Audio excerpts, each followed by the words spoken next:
Today I am going to show you how to build this very tall raised planter. It's very popular around here because we have a whole bunch of retired people that like to do their little gardening things and they don't want to have to bend down. This is very scalable up to a certain point because we're using fence boards to make this one a lot cheaper than the one that we did last year.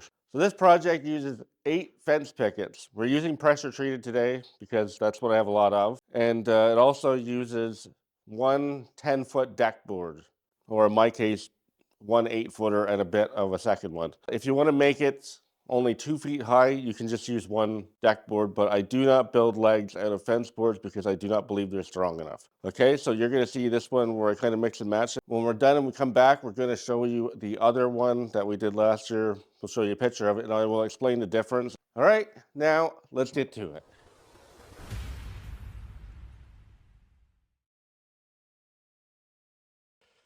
Okay, so we got our stack of pressure treated fence pickets here and our 2 deck boards.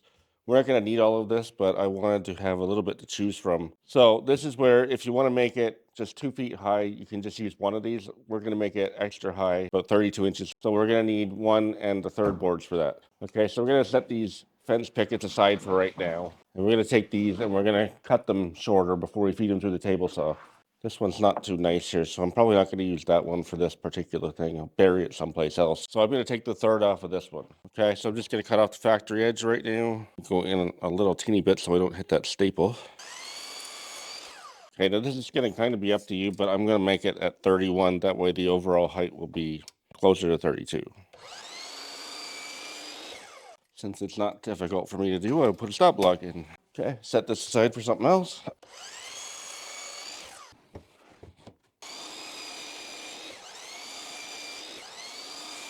Okay, now we'll go over to the table saw and get these ripped. Okay, so we're going to get our table saw set up here, blade raised up. And then I'm going to move the fence over to 2.5 because these boards are about 5.5. So we're going to have a little bit extra that we're going to lose in the center, but that's for starting fires with. That way we know it's nice and even. It's going to fit together nicely.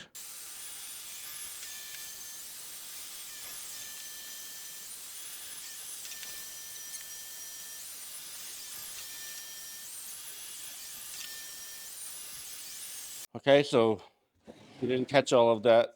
You're going to keep the round over side against the fence, and then you have this little strip out of there. Okay, so we're going to now assemble our 4 legs, and we're going to use 2-inch deck screws for that, and we're going to use PL Premium because this is pressure treated. So we'll have this link below as well. You can buy it in a tube like this, but it's much cheaper to get like this. So just as a personal note, this is the kind of cheap caulking gun that I kind of used before when I was growing up until a couple of years ago. And you squeeze this one, and then you stop pushing the trigger, and it keeps going, and then you have to snap it off. So anyway, get rid of that.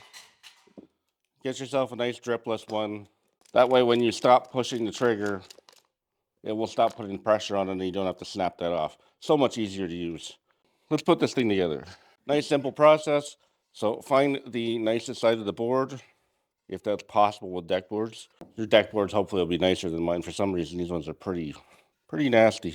Okay, so I'm just going to use a board like that as a holder upper. Try to find the nicer side and we'll leave it up. You might want to do this just in case you think you might split your wood. I'm just going to pre-drill this. This, along with the other tools, including the caulking gun and the PL Premium, will be in the description below. Just make sure it's flush before I drive the screw home. Okay, here we have a leg. Now do that 3 more times. Okay, so right now I'm just going to pick out the nicest board that I have and set it aside for doing the top trim.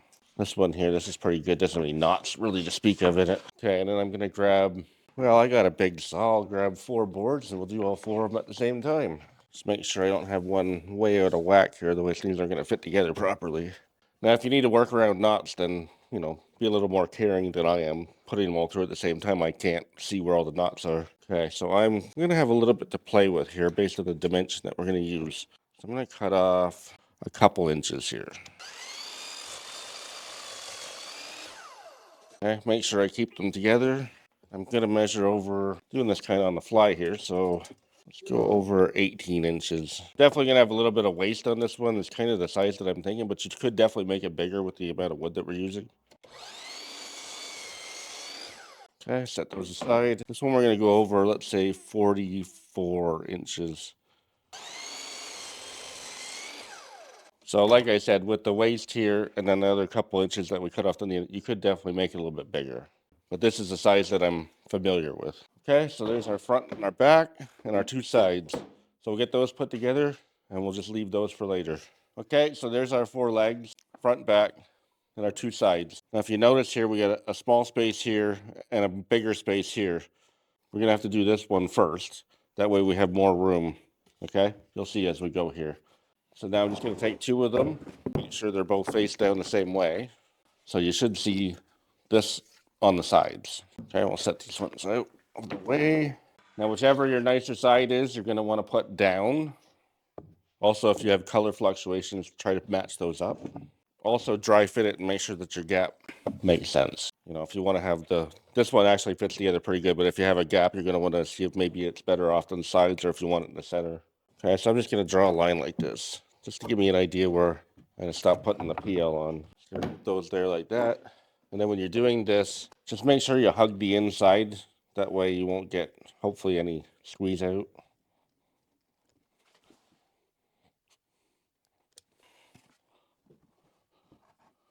Now, if you are building these out of cedar, you can use Type Bond 3 and maybe brad nails if you want to. I like to make everything as heavy duty as I can within reason. And I'm going to pre-drill these so I don't split the end of the boards. So using 1 1/4 inch dexters here. 2 is more than enough because once the PL grabs, it's not going to let go.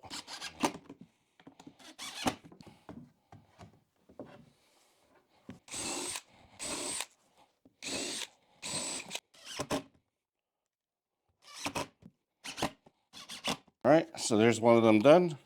We're going to do that again. Okay, so now we got one of our sides and we're just putting it face down. Now, same as before, we're going to find the side that we want to face out, so something like that. Okay, now, as before, I'm going to put it in so that I don't have to worry too much about squeeze out. I'm just going to do one at a time.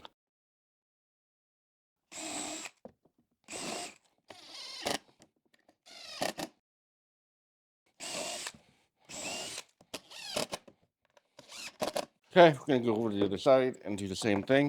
This one's got a bit of a cup to it, so I'm just going to make sure it's touching there and there.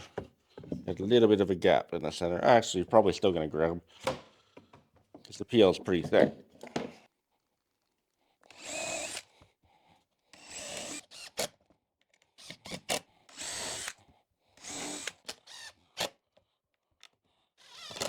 Now, just make sure that you're putting this all together in one shot, because if you do this and you take a break and you come back and it's dry, you're going to have a hard time putting it together. Okay, so now we're going to flip it up. We're going to take our other side here. This is a lot harder to do on camera, of course. So if you can avoid it, I recommend not doing this on camera. Basically, I'm going to just take my PL Premium here, still sitting down at the inside. Okay, so I'm going to put it, I'm going to slide it, if you can see I'm sliding a little bit more that way, because I'm not on that side. I'm going to try to put it in there like that. Okay, and now I'm over here, and I'm pushing in a little bit.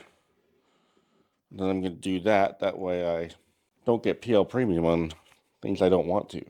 So as you can see here, I get a little bit of a lip there, so I want to just kind of make sure I even that up. Make sure that the gap is closed up as much as possible.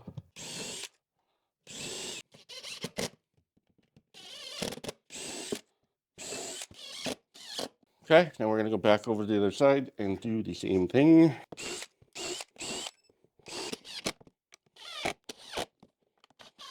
Okay.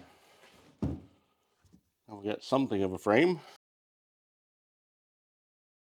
All right, so we're back. It's been a couple of days. The weather got pretty nasty, so we weren't filming. So I cut these two fence pickets off camera, and I'm just going to tell you what I did.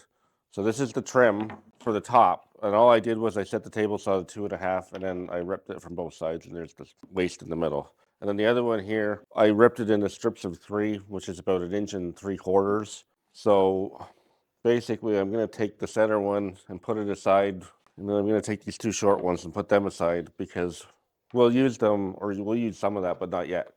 So the 2 strips here, once again, 1 3/4, and they're 42 inches. And that's what we're going to use right now for the bottom to hold the support. Okay, so a note here. I randomly kind of selected 18 inches for that dimension, if you recall, and I really didn't put much thought into it. I didn't really think about the fact that I was using 6-footers, and with the blade curve, you're going to end up a little bit short. So if you're going to do it that dimension, knock it down to 17 3/4. Fortunately for me, my boards were a little bit longer than 6 feet, so it worked out okay. But here's all of the boards that are 18 inches that we're going to line the bottom with. Okay, so for these guys, I cut them just a little bit shorter than what they are here. So I'm going to make them flush with the bottom, and I'm leaving the cut side down so that this side that is pressure treated, it's going to be more resilient. Okay, so I'm going to use 1-inch screws for this because 1 1/4 is a bit long. So it's my number 8 by 1s. So I'm making sure I get plenty of PL premium on there because that's what's going to take most of the weight. The screws are basically there just to work as clamps.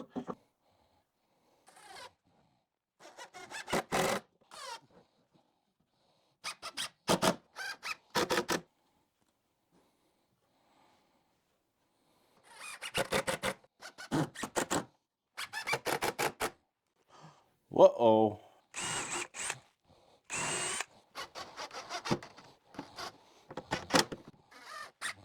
All right, so just gonna take our bottom boards here and glue them, screw them, nail them, whatever you want to do, or just set them in here. Probably have to rip one of them. We'll find out in a moment here. Yeah, so I'll have to rip the last one down. I'll do that after we're done. Okay, so now we're gonna put a little bit of support on this because they're fence boards and they're not very strong. So I'm just gonna put a couple in like that on each side. Measure down. So somewhere between 6 and 7 inches, that's good. So I'll just get those cut and I'll be back. Okay, so I'm gonna make sure to pre-drill these because they're so small. You can measure this if you want to, but it's not gonna be buried under the dirt anyway, so I'm not too worried about it.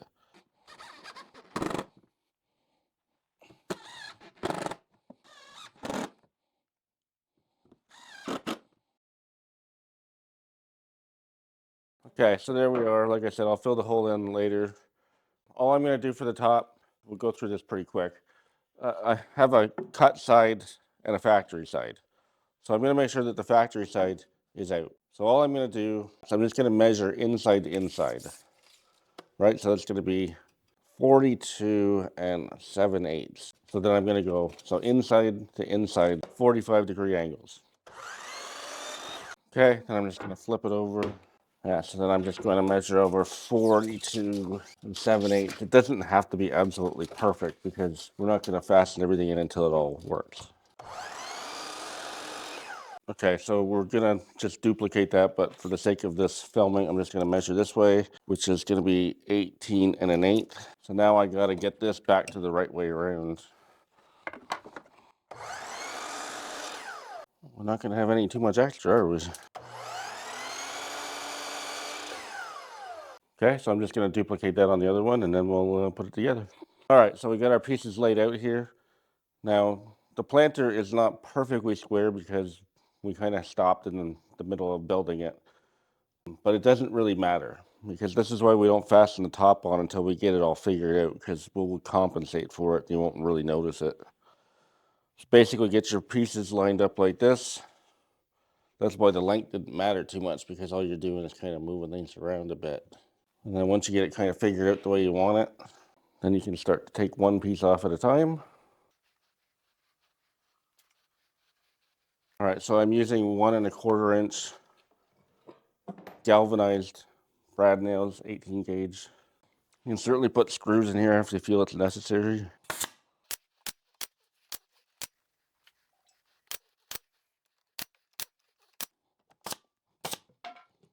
Okay, when we come to the last one here, I'm not going to put a lot here. See, as you can see, I can still kind of move it a little bit. That's because we want to make sure the last one is going to fit.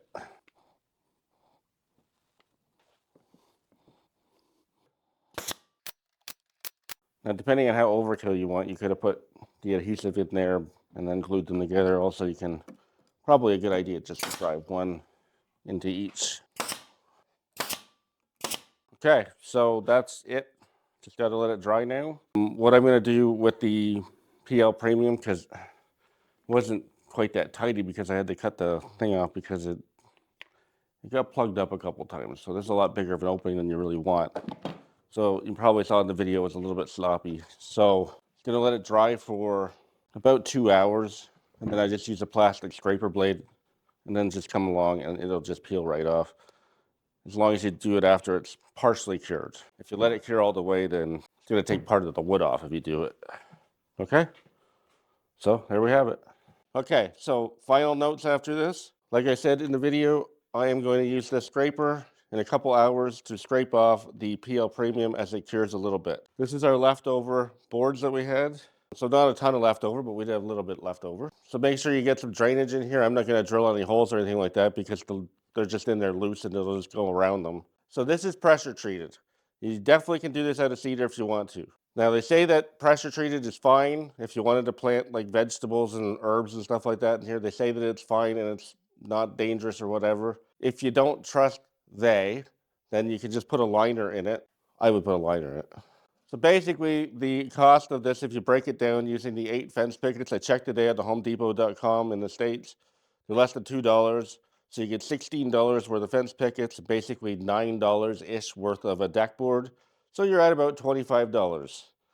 In Canada, you're a bit more. All in all, it's pretty cheap for what it is. You definitely can make money off of these because they're cheap enough to build. Okay, so to get back to the scalability. This one, a fence picket, is typically 6 feet. I wouldn't go any wider than 6 feet using this design, and probably I wouldn't go any wider than this. If you want to have a big heavy-duty one, you can use the other planter, which we're going to show you a picture of right now, what we call the boomer planter. It's built out of all deck boards. It's built like a friggin' tank. So you can load it up 3 boards high, as you can see in the picture, instead of the 2 that we have in this one, and it'll take a ton of weight, and you can make it up to 8 feet. Or you can go even longer if you put legs in the middle. So if you want to make a real big one, that's the one to check out for that. Everything that we used other than the wood to make this that we have linked down below. Please like and subscribe and leave us a comment. Tell us what you think. If you're so inclined, we have the Buy Me a Coffee link below as well if you want to help us out producing content. Okay, so I guess on this one, it's kind of a no-brainer. We're going to link to the boomer planter. Okay, thanks for watching. See you next time.